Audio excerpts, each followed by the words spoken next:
அஸ்ஸலாமு அலைக்கும் ரஹமத்துல்லாஹி பர்காத்துஹு வ ஜன்னத்துஹு வ மக்ஃபிரத்துஹு ஸல்லல்லாஹு அலா முஹம்மது ஸல்லல்லாஹு அலைஹி வஸல்லம். நபி மீது செல்வா சொல்கிறவங்க நிச்சயமாக அல்லாஹ் சந்தோஷம் அடைகிறான். ஏனென்றால் அல்லாவே நபி மீது செல்வா சொல்கிறான்.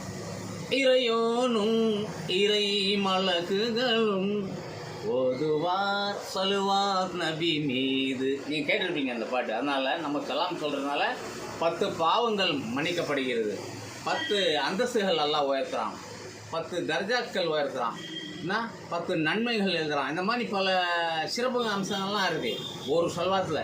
வெறும் சின்ன செல்வாத் ஸல்லல்லாஹு அலா முஹம்மது ஸல்லல்லாஹு அலைஹி வஸல்லம் சொல்கிறோம்.